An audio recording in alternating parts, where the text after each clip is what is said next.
Richards severely underestimated the amount of shielding required, leaving them vulnerable to immeasurable levels of radiation. Their bodies had been mutated, freakishly transformed. From that day forward, Richards and his friends began new lives. The Fantastic Four, the world's first Imaginauts. Today on the Comic Book Report, Fantastic Four by Mark Waid, Volume 1, Imaginauts. Stick around and check it out.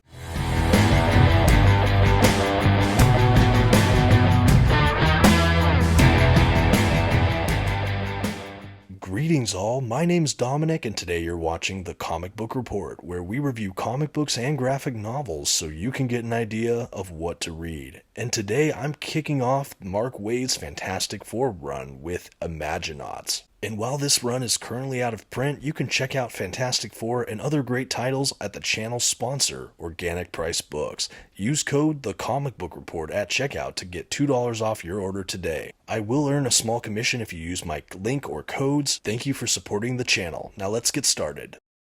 First, some quick facts about today's collection. The issues in this volume were written primarily by Mark Waid and illustrated primarily by Mike Wieringo and Mark Buckingham. The issues in this volume were initially published by Marvel Comics beginning in 2002. The volume itself collects Fantastic Four issues 60 through 66 and Fantastic Four issue 56, that issue coming from Carl Kessel and Stuart Immonen. And finally, this standard-size trade paperback collection comes in at 192 pages. At this time, I'd like to issue a general spoiler warning. I will be flipping through the contents of today's collection and commenting on plot points throughout. You've been advised.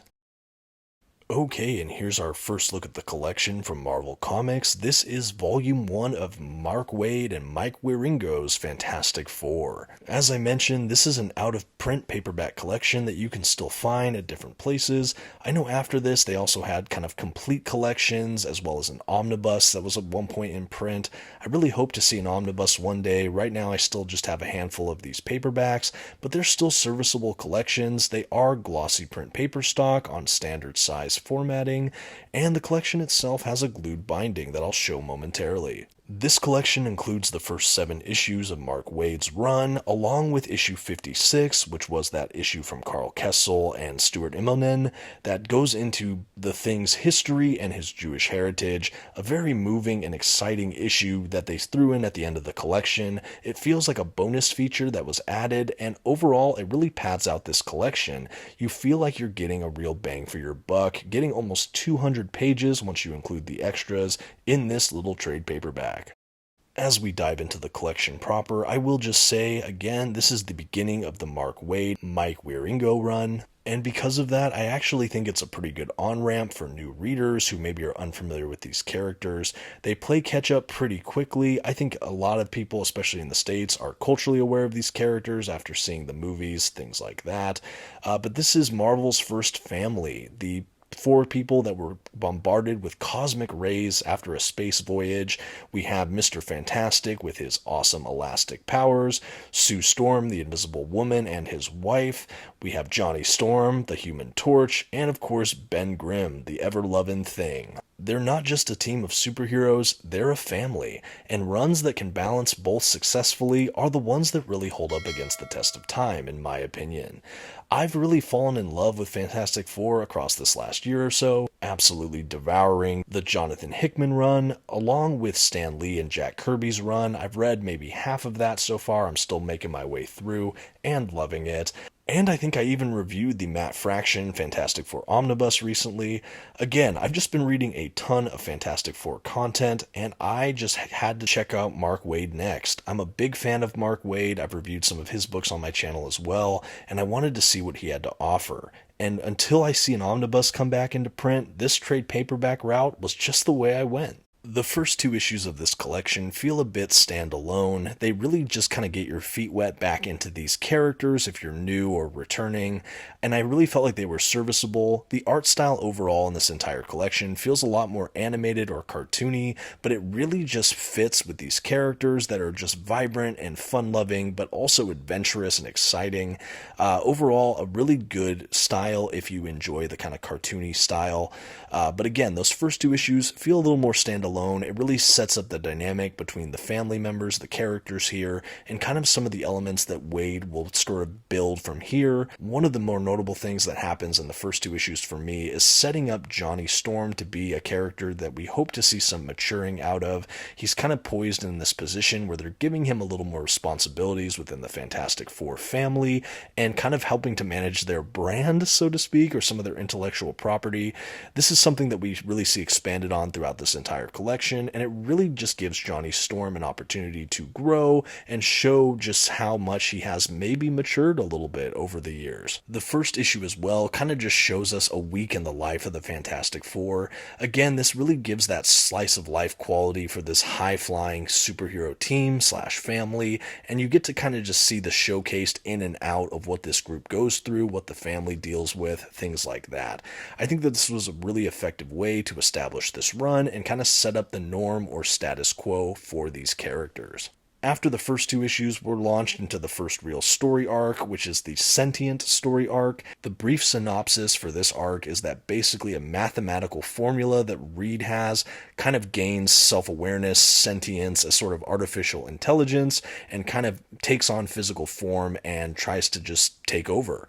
And the team is left trying to stop them, trying to break down this formula, and try to just thwart this situation that's gone very swiftly out of control. The last story arc is a two-parter called Small Stuff that we see at the end of the book. Basically, this has to do with Reed trying to find some kind of bug species in their air system, and he shrinks down the thing to go find it. Meanwhile, the Human Torch is trying to basically sort of get unstable molecules readily available to people like first responders, and there's this whole kind of corporate espionage takeover situation that happens. The unstable molecules go horribly out of control when a former business partner kind of tries to tamper with them, and both of these things kind of explode at once, and you have the Fantastic Four trying to do damage control. We eventually have the Thing and Reed overcoming their situation, and we have the Invisible Woman, led by Human Torch, sort of extinguish the unstable molecule situation, so to speak. And that's really what the collection is for the Mark Waid issues. And then, like I said, we're treated at the end to the Stuart Immonen and Carl Kessel issue 56 of Fantastic Four, where Ben Grimm goes home to his old neighborhood off of Yancey Street. He reminisces about the old gang there, his family life, what he had to do to sort of survive and grow up in that environment, and it all culminates kind of leading to the exploration of his Jewish heritage and his past, and how he's kind of risen above his situation to be a hero, and that he's not ashamed of his heritage, he just doesn't maybe always advertise it. It leads to a really sweet couple moments, and apparently this was the first time Benjamin Grimm had ever explored that part of his heritage and religion and background, and so it's kind of a groundbreaking issue. I felt like it was really welcome in this collection. It was one of the more serious ones in this entire book, but I think it was really deftly handled. Overall, I enjoyed it. And that's really our bird's eye synopsis of all of the content in this collection. Like I said, it's about 7-8 issues. There are some extras in the back of the book, some written work that you'll see in a little bit. But overall, that is the content of the book. Going back to the art, like I said, it's a very cartoony sort of style.